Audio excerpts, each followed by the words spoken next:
Hello and welcome to the Perspective Shift podcast. In today's episode, we thought we'd be talking about one of the most important things that determine your trajectory in life and the way we deal with things, which is friendships. Every person defines friendships on their own. There's the subjective meaning of what a friend is, and there is the objective definition, terminology of friendship. In today's society, I feel like there's a lot of different opinions, different matters, how people define it for themselves, and how people even look at friends and whether they're willing to compromise for that kind of stuff. But just to make sure that we're on the right track here, I'm going to start by asking the question: what is friendship? How would you define the term friendship? Well, as you said, it's something that can have many different meanings, but the way I see it objectively, like to its core, it's a human need and it's our nature to seek companions in life, to feel less alone in the world, and to share our thoughts and the things that we're doing with other people. And I think that even, the people who say that I don't really want friends, I want to be alone in isolation, deep inside, they still crave connection in some way or form. To have other people who would understand them better and where they could just, share parts of their lives with. And of course, subjectively, it can be very different to people. So for me personally, a friendship is a deep connection with other people, people who you can trust and who know you very well, where you can be yourself and you don't have to worry about how you're behaving around these people. And yeah, but I also know that for other people, for example, it can be more superficial. Like there are people who call anybody they know in their workplace or on the street as their friends, but they really don't know much about them, you know? I find that related to the terminology that we use nowadays. But first, let's go back to your definition of what a friendship is. You look at friends as someone that you can share stuff with, that you've got a deeper connection, which I'm going to assume that's related to more emotional and vulnerability. Absolutely. All Absolutely. right. And then you've got the trust and just being yourself unapologetically. I guess that's what you were talking Yeah. about. Um, you mentioned that a lot of people. So you say that some people wouldn't want to have friends around them, and the way that I look at that, personally at least, is some people decide to self isolate based on the experience they've had so far, and they forget or they are in denial, I guess, of that we're social animals. But It could be like part of some trauma maybe they had in their childhood, or some friend who betrayed them in the past, and then they reached this conclusion that Mhm. but that's why I say, like, deep inside we all have this need, but maybe something happens that you start to forget that and you think you don't need anybody in your life. I believe so. That's a belief of mine, at least, that life can be really hard. Life can be cruel, can be harsh, can be too much. And I'm not saying that you can't go through life on your own. We've all had our own phases, our own experiences where we had to go through things all on our own Yeah. without talking to others or having anyone beside us. But I believe that when you've got people around you, it makes things a lot easier. It makes your life much It, easier. it changes your perspective, your perception, your trajectory, and the way you decide to handle things just because you have people around you whom you trust and with whom you do or discuss things. Yeah. In relation to the terminology that you were talking about, in today's society, especially in our generations, I feel like people just use the term friends or best friends and they differentiate between all of these and then they forget about the part where you just have acquaintances and people that you know.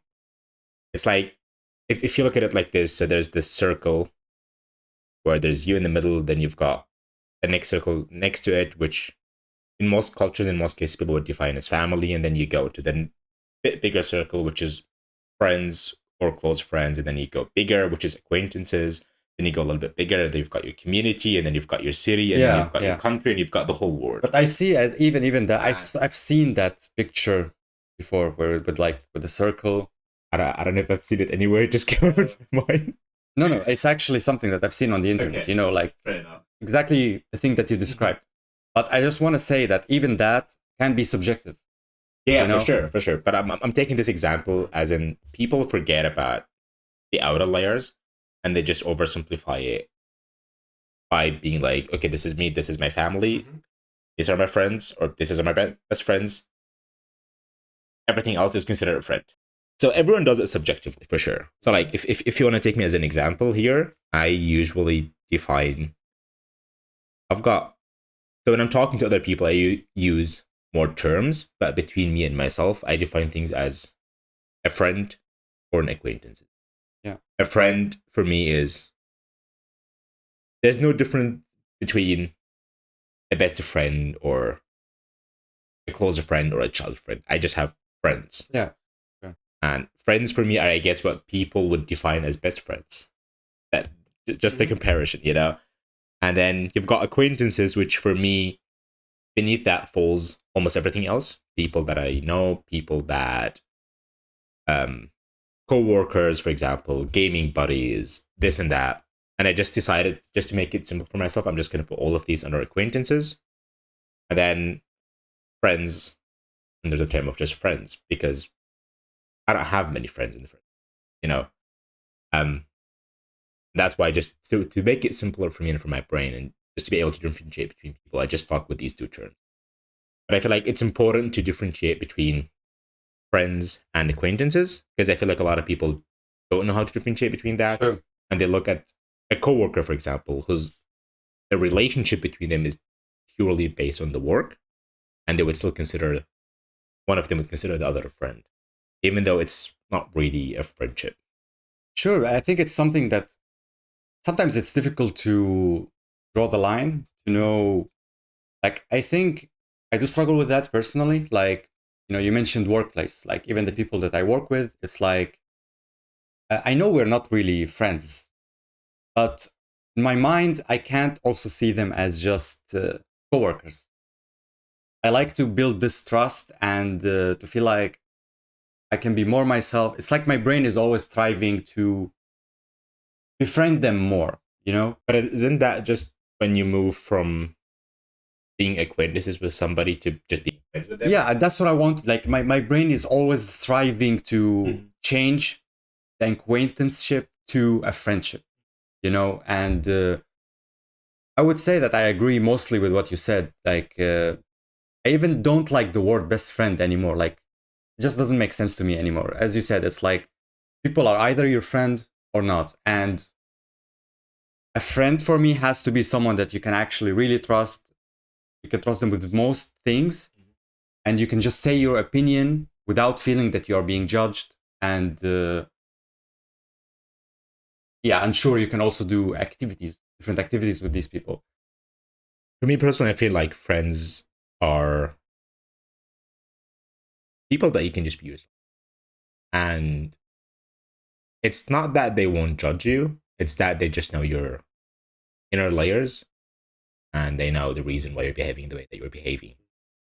I look at friends as well as, which I guess is a little bit controversial, in the sense of friends should be pushing each other. So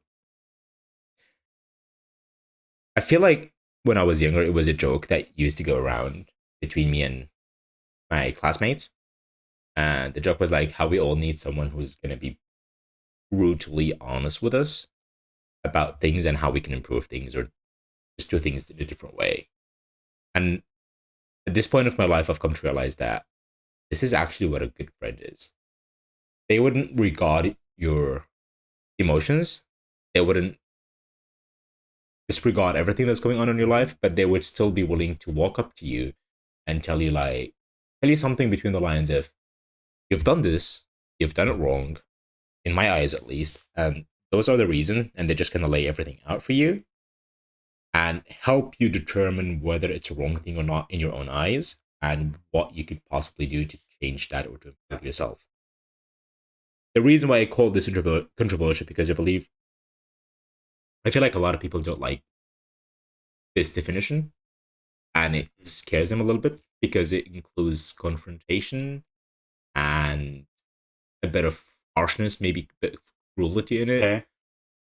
And I've noticed as well that a lot of people actually get scared of it when the friendship goes in that direction. Okay. This is actually where the definition of a friendship becomes more nuanced. Where that's where the subjectivity of what you see in a friend That's true. starts to become more noticeable. Like how people define a friendship in different ways, and I think that is deeply connected to your values, to the things that you believe in, and what you think is important in the world. And this actually brings us to the next point of this conversation, which is, why do our friends change in the different phases in our lives? Mm-hmm. Like, we have childhood friends, school friends. Most of them go away, the friendship fades, and some of them stay in your life. And you have also like friends from university who you are maybe partying with or just having any kind of activity with them. And then at some point things change and you're not friends with them. And then you wonder, why is this happening? Why am I not friends with all of these? It's something that is for most people not obvious, but I think it's deeply connected to your values, which change with time as well. Exactly. Yeah. I don't know. This is just between me and myself as well, where I like to look at people in my life as like, you've got this book, and then some people are just going to be a chapter. Yeah, you mentioned that. Some people are just going to read the front page. Some people are just going to be able to look at the intro, and some people will just be a part of the whole book. And when I talk about the book, I mean the life story. Like some people are main characters, and some of them are just side characters who will be there for a couple of chapters. And exactly. Yeah. So like, it's like you're writing your own story, or you're reading a story of somebody. Sure, yeah. And then you've got characters that are there only for a chapter. You've got characters that are there for the entire book. And then when you take a look outside the book, you've got people who just like read the first page or read the intro only. And those are people who are just going to be in your life for a short period of time. Yeah. The reason why, so it's like what you said. It's technically me repeating what you said. As you grow older, or as you gain more experience and you start changing stuff in yourself, I feel like that's when your values maybe not change, but become a bit more clear to you, that you're aware of what your values actually are. And then you start noticing how you want to spend your time, the things that you're willing to sacrifice to get to where you want to get to in your life. And then that's when you start like filtering out the kind of people that you want in your life. Sure. And in that process, you just lose people. It's not like you lose them or they lose you, but it's just that the friendship. Okay, now I'm going to go a little bit off topic, but I know because people always talk about me losing this person or losing this friendship. I don't look at it as losing. I look at it as it's over. Like, you're just ending the friendship. Just the values are now clashing, Exactly. Something. It's not necessarily that you're losing somebody. Yeah. And it's not necessarily that they're losing you. It's just that it's just over. What you've had is not working anymore, and you just decided that it's time to end it and move on. I like to see it in terms of values because, like, let's imagine, I've heard it somewhere, but I'm just going to say it because I think it's a good example that, let's say you've been hanging with some people and you were, every weekend you're going to party with them. So that means if you're partying every week with them and you're having fun, this means one of your top values is just, having fun with friends, doing fun activities. And then, you start to change yourself. You start with your self-improvement journey, and your values start to shift. Maybe your top value, which was having fun, now became working on myself to improve my future. Your friend's top value is still the same from before, which is having fun and going to parties. Now there is this clash. Like, it's like they don't know you anymore. And you also don't know them anymore. You're just out of this phase. As you said, the chapter has ended and they don't belong in the next chapter. You see that in them and they see that in you. So it just stopped. They look at you that you just don't belong in the group anymore. Yeah. And I would just make the assumption here that some of them would even try to pull you back. It's like a chapter has ended and you're moving on to the next chapter. Yeah, They're sure. trying to pull you back to the chapter, like, hey, we're not done here. You know, you're not supposed to move on.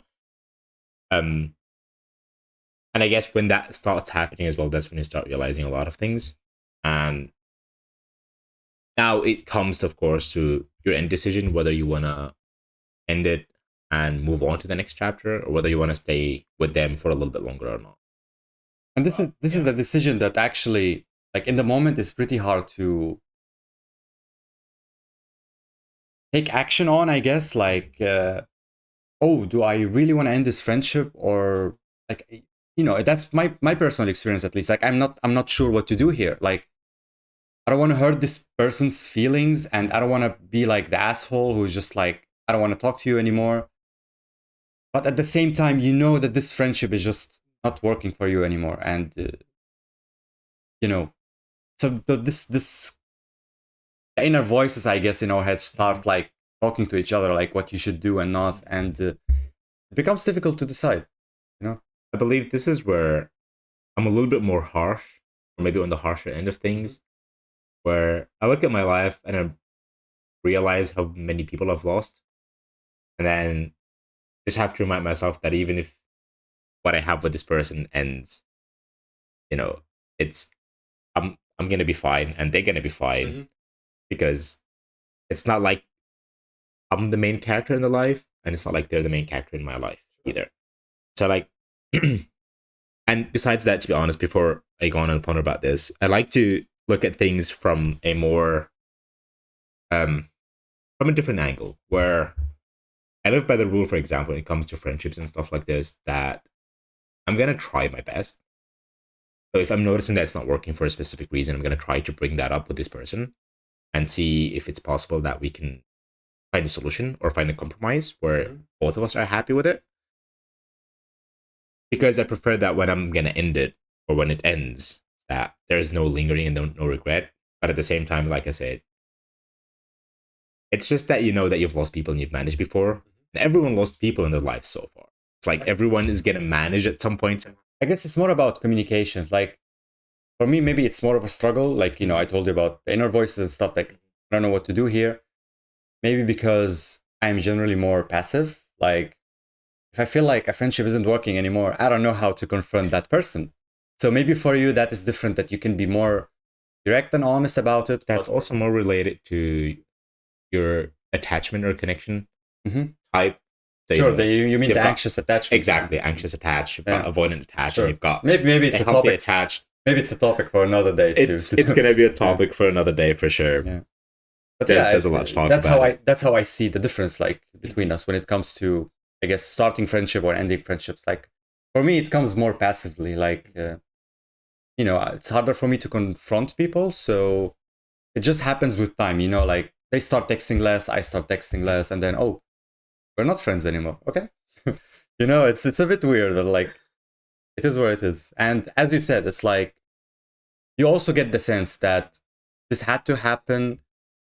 I mean, I used to feel guilty about it in the past. Oh, like, I'm not talking to these people anymore. But now I'm like more confident that it was the right decision, because I see how when I have new friends who I'm more connected with and we have similar values, that's how I see how I'm thriving in my life more than before. And these people are now aligning with where I'm going more. And this brings me to a question, which is like, why is it important to have the right people in your life in general? Like, why is it so important to know which friends are you picking? Like, I'm trying to relate this with like the topic of influence. Like how people influence you. And I heard the quote somewhere. A lot of people say this, like, you are the sum of the 5 people you surround yourself with. And that always speaks to me. Like, I'm always hearing this quote in my head, because it's just so true. It's true. It's like, if you take someone, if your friends go out and party every day or go out for drinks every day, you're going to go out with them. Yeah. That's just how it is. Yeah. And if your closest friends are people who prefer to have more of a private time, whether it's sitting together and working on stuff together, whether it's like pondering about questions in life, then you can end up joining them in that activity. Sure, there's the inner voice that tells you whether this is something that aligns with you or not. But at the same time, we don't always listen to that inner voice. Yeah, you're still going to be affected by the people around you. So it's like we're the sum of the 5 people or the closest people that are in our lives. But at the same time, I feel like having the right friends is also related to your mental health. It's also related to your emotional state, because when you're surrounded by the right people and you know deep down that they're willing or they're accepting of you and they're there for you, they're supporting of you, and you're doing the same for them, and there's even no need to communicate or like be like, I've helped you that time, now you're about to help me. It's not a matcher or a giver and a taker kind of friendship or relationship. It's just that we're here, we are in this together, we're gonna be pushing each other forward as much as we can, we're gonna hold each other accountable, and we're gonna still be supportive of each other. Okay. Whilst we're still accepting each other and accepting our shortcomings and forgetful of the little things. Okay, this happened here and there.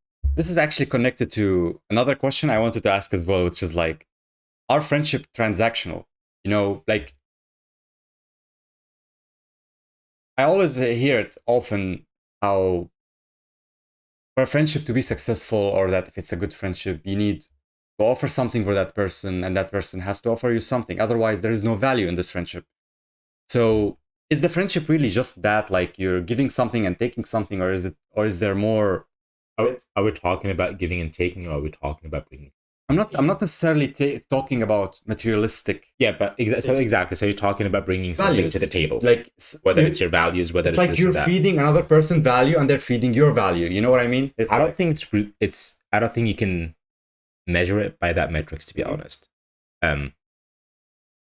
it's a bit more complex than this. That's at least my own opinion about it, because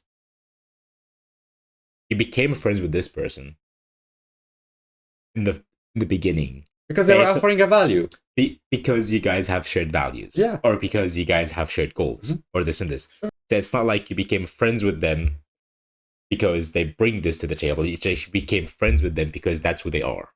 I feel like the way I see it, it's maybe it starts a bit transactional, like, oh, I like this trait in this person, so I'm gonna hang out with them more. I don't know, maybe that's just the way I see it. And then, oh, maybe they like, I know what you mean, and I agree with you, but maybe I'm just I don't like the term transactional. I don't know if you can find a better term. It's a bit cold, maybe. Exactly. Like, I get what you mean. Transactional sounds like okay, I'm just friends with you because this is what you do. So it's like, okay, yeah. Like I'm friends with you just because, for example, you know how to fix stuff, and I don't know how to fix stuff, and I can always count on you to fix stuff. That's how the word transaction sounds to me. Yeah. But if we're talking about the beginning and the values, I feel like you become friends with somebody, or you befriend somebody, try to put in the effort to befriending somebody, because you either have shared values, or you have shared goals, or you push each other a lot and help each other out. Let's not forget that trust is something that doesn't come easily. So that's why I see the first stage of a friendship is, for me personally, it's like I still don't really know this person, but what they are showing me is something that I like, is something that I see value in, but I'm still weary of them. That something can go wrong. Maybe they are just faking it. Maybe they're, not really being themselves. And yeah, so I ask myself the question, how can I actually trust this person? And this is what comes with time. When you see... There's a question. I really don't remember who said that quote. I don't remember the name. Do you remember the quote? The quote is, you don't trust that the other person is not going to hurt you, or is not going to betray you. You trust that when they do, you'll be able to handle it. Mm. And the funny thing, I was talking about this quote like literally yesterday. That when I heard that quote for the first time, it moved me in a way that I never expected. But I had to like take a step back and realize that, and it's not in a nihilistic way, it's just that at the end of the day, everyone is going to betray you. Whether it's a small betrayal or a big one, everyone's going to lie to you, everyone's going to do this and this. It's just who we are as human beings. We're gonna do the small things are. It's bound to happen. Exactly, and we're just like it's not that something that you blame the other person for. It's just that this is who we are as human beings. You need to accept that the imperfects in exactly everyone, exactly, including yourself. And once you just accept the fact that this is how it is, and you just know that when they do this, you will be able to handle it either through communication or through perseverance or whatever you want to call it, and then still be able to realize that I still want this person in my life. It's like, this is a good friend or a partner, whatever you want to call it, and something happened between you guys. One betrayed the other, or there was some trust that was broken in there, and then you decide that this is who they are. I have managed to prevail through this pain, and I still want them in my life. I'm gonna talk to them. I'm gonna see how we can find a middle ground. Maybe have a little bit of understanding, a little bit of empathy toward them, and just work on the friendship to continue. But I would say, like, your intention and the reason why you want to keep that person as a friend in your life is also good to ask. Like, I know this for me personally, it's like I'm always analyzing and weighting the pros and cons in myself, in everyone, and like when I want to know if I really want to be a friend with someone, I just weight the good side of them and the bad side. Like, how much can I bear? Is the good side prevailing? Like, are they aligning more to the values that I have more than sabotaging some other values? Like, is their existence in my life a net positive, or is it a net negative? You know what I mean? It's a bit more like not on the emotional way of seeing things, but more like logical and just analyzing things, you know. But for me, it makes sense, like because I don't want people are gonna affect my life in a big negative way, and they're gonna just hold me back and force me to change myself in a negative way, I guess, because as we said, you're influenced by other. No matter what you do, you're gonna be affected. So that's how I like to weight it. And more on the emotional side, it's like I try to see, you know, their reaction in difficult times. Like, if you have a problem, if you have, you know, you're in a hard situation, how do they react to that? Are they still on your side? Are they trying to help you? Are they gonna betray you? That's how I weight it with time, you know. Like, I test the people, I guess. Like, okay, I test them in this 3-4 situations. They're always the same. They are still good people. That's how I know I can trust this person.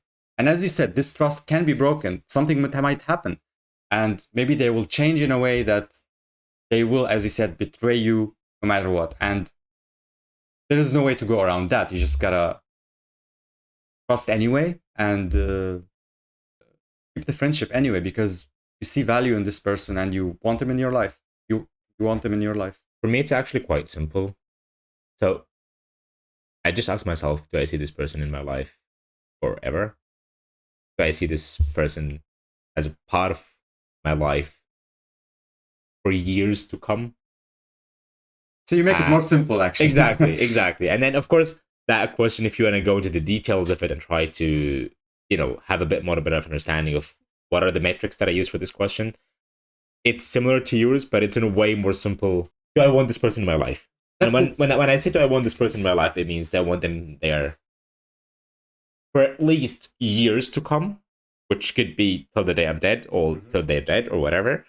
And if the answer is yes, then that's all what I need. I mean, that's why I like asking these questions, because we both have very different ways of seeing things, and it makes you realize that, I mean, we're both reaching the same conclusion in a sense, but you're just making it more simple. And, you know, I tend to overthink, so it's so maybe I over evaluate and analyze it more than it's necessary. I look at it like it's a little bit of uncalled for maybe suffering, Sure. Yeah. Yeah. Like, why would I put myself in that position where I'm gonna have to evaluate everything the other person does and put them in that position where they're gonna have to react in almost perfect way every time we have an interaction? That's gonna cause me suffering, and that's gonna put the other person in a position that they probably don't want to be in. I don't look at it like anyone like want or would love to be tested every time. No, but this is, of course, this is something like when I describe this process, how I evaluate friends and stuff, it's only in my head, you know. It's not something Sure, that but is other people sense that. really. Other people, because at least when you're self-aware and when you're nitpicking on who you want to have in your life, I feel like you can sense a lot of things. But I mean, even Yeah, if someone, even if someone senses it, would it be necessarily negative? Because because they might see that you really want them in your life, but they just have trust issues, maybe, and Exactly. That's when it comes to the other person, to the perceiver. absolutely, Whether they decide that, okay, this is gonna be a hassle for me to be getting tested a lot, It's a bit and do too I want them complicated. exactly, or whether they're like, you know what, I actually like this person. I don't mind going through this hassle to have them in my life. Yeah. So it depends on the perceiver, and I It's look at about it like what can you bear? I you guess. can exactly, and you could miss out on really good chances just because of this.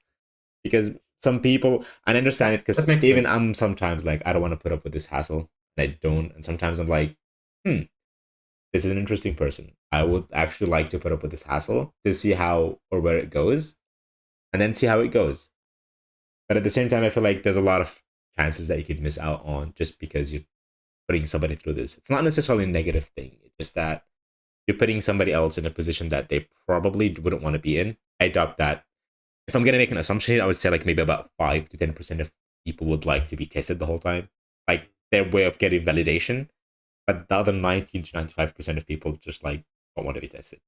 I think this is where like honesty in a friendship or even in relationships, like just being honest with these people, like, hey, they ask you for something, maybe it's something that requires a lot of trust, and you just say, I just don't really trust you yet that much. We know we know each other since like a month, or Honesty. so when if you say that honestly, Yeah. they might reject you at that point. They don't want to talk to you anymore, but at least you were honest. You were yourself. You were Exactly. authentic. But most people would actually appreciate that, like, hey, he doesn't trust me yet, and that makes sense, and he was honest with me, so maybe I should show them that they can trust me. And this is where they are being tested anyway, I guess. But like, just because you were honest about the situation, about how you feel, about your own perception on things, like, you have maybe trust issues, maybe you're avoidant, you don't connect with people that well, many different things, but just being honest with who you are, being authentic, this is how you're gonna attract the people who are gonna see that side of you and go along anyway. That an example of that happened in my own life, to be honest, very recently, is that I was getting to know somebody and I was just talking to them. And like about 2 weeks in, maybe after talking to them, they asked the question whether I view them as a friend or not. We were talking about friendships, what we're talking about right now and all of this, and they were like, do you consider me a friend? And I was like, in all honesty, no, I don't. Yeah. I'm not trying to be offensive here, but I don't know you enough to call you a friend. You're just someone who's in my life right now that I'm getting to know. And maybe one day we will be friends. And I was, to be honest, expecting a reaction of like, like, what the shit? How could you say this and this and that? Offensive. But they were so appreciative of the fact that I was honest with them that it even struck me like, do people actually react like this when you're like a bit harsh and maybe honest with them? they just realize that your pace is different in this friendship. Like, some people connect with others really fast. They're more open and they move fast in the stages of a friendship or a relationship. Not necessarily fast, because you can look at it like this. We're gonna take you as an example. If you meet up with someone who needs a lot of time, you're gonna end up needing a lot of time to get to know them and calling them a friend as well. But if you meet up with someone who is a little bit more on the open end, with someone who's like putting a little bit more effort and talking about stuff and showing you trust, you're gonna be moving faster with them in that. I would say I'm gonna be moving faster, but not as fast as them, because I'm still someone who is slow with people. So that's what I say. the pace can be really different between people, and sometimes that's where conflict and misunderstanding happens. Because you have the different attachment styles. You've got the Exactly, extroversion, you've got the exactly, introversion, exactly. you've got the trust, you've got the trust issues, you've got many. There's many. You can't measure this, I guess, because there's a lot of metrics at hand. But that's why honesty and authenticity are important. Like, I mean, we're not going to go in details about this topic of attachment style, but let's say someone is an avoidant attachment style and another is an anxious, and from the start, they know that work well. They know that they would work it well. would work well anyway. But like from the start, they know that of themselves and they share that with their partner, friend, whatever. And and then you realize why they are behaving in a certain way, why they are doing this, and you become more accepting because you're not asking yourself why is this happening. Why you know why it's happening. Okay, to that, and I'm going to go a little bit off topic here just to make sure that we're clear. And this is my own stand, of course, is that it's not just about communication. Communication happens under the perceiver's terms. So I could communicate that to somebody, but if they're not willing to, I call it communication and comprehension. All right, communication is literally just the part where the person says something to the other, and comprehension happens based on the listener or on the perceiver's terms. In the sense of the perceiver has to ask the questions of like, okay, how does that work for you? What could I do to make that easier on you? This and that, and like, just understanding and willing to put in the work for this. Because you can have someone who's going to go to the other person and just be telling them that I've got an anxious attachment style and this is what I tend to do when this and this happens. If the perceiver is not willing to comprehend that, they might not even know what you mean. They're going to be like, oh yeah, sure. And then 2 days later, the anxious person just speaking in anxiety and the other person's like, why? What's going on? It's like, we talked about this today. Okay, I guess my example works only if both of these people know how to communicate well and are self-aware and more knowledgeable, I guess, which is more willing to understand, which is pretty unrealistic in most cases because that's why a lot of friendships fall off and people have conflicts. And I think not to forget there that I think it's quite important that you know the values of the other person and how they define friendships or how they define friends. Because if you've got someone who's like, a friend, for example, is someone that I talk to on a daily basis. And then you've got the other person just like, a friend is someone that I talk to and I talk to. Of course, you have to get to that phase first where you're friends and when you know each other well. But this is something that I guess people usually don't define that much or don't show that much. Yeah, that's why values are important. Exactly. Like, I think it all comes back to values. Like, if they're not meeting your values, if you have completely different views on the world and stuff, it's probably not going to work out. I don't know. I just personally deeply connected to your values and how they are aligning, I guess, just like what I said at the start. So yeah. All in all, I feel like friendships are a little bit more complex than we ever think, and not black and white. It's not. I used to think it's black and white, but you learn, It's never black and white. But at the end of the day, I guess what matters is that you know who you are, you know who you want to be, you know the path that you want to be on, and you just need to be. There's authentic. A part of us, I cannot describe it, but I think it's related to human instinct that when you're talking to someone and or you're getting to know someone at the very start, at the very beginning, we get this feeling of, I don't want them in my life. Oh, yeah. And I feel like a lot of people at the start don't trust this. And I'm not going to ask you. Intuition, exactly. I don't want to tell people to start trusting their intuition because it's a hard process and it takes a lot of time. And intuition is something that you can work on. Some people are better at intuition than others. For sure. But it's just like everything else. It's just a muscle. That when you start putting in the work, and then your intuition gets better. Yeah. But I feel like you just have to trust your intuition. Make sure that you're clear on your values, your goals. Be authentic. Be honest. Be yourself. And just remember that life is a little bit too much. Even I don't really care how strong you are. I genuinely couldn't care less about how strong and how willing and how motivated and how ruthless you think you are. Life can be a little bit too much. Whether it's right now, whether it's a bit later. And it's always good to have people around. Always good to have people around you who appreciate you and who are willing to go through the shit that you put them through just to stay around you. Because at the end of the day, we all put people around us through shit. At the end of the day, we're all rough and hard to be around. And then not everyone is willing to put up with this. And just like remind yourself that this person that is a part of my life is always willing to go through this shit that I put them through so they can stay a part of my life. And just, Yeah, when the good side is winning against the bad side of the person, like that's why I like to see it in that way. Like I just want good people around in my life, and just because they're good doesn't mean they're always going to behave good. We're still humans. For sure. We're still going to be egoistic sometimes, narcissistic, and all of this shit. And as you said, we just got to bear through it. And life can be hard. And if you decide you don't want to have friends, you don't want someone in your life, you might think it's the right decision. But I think you're going to reach a point in your life when you're older, when you're like, nah, this is not what I wanted. Can be too much.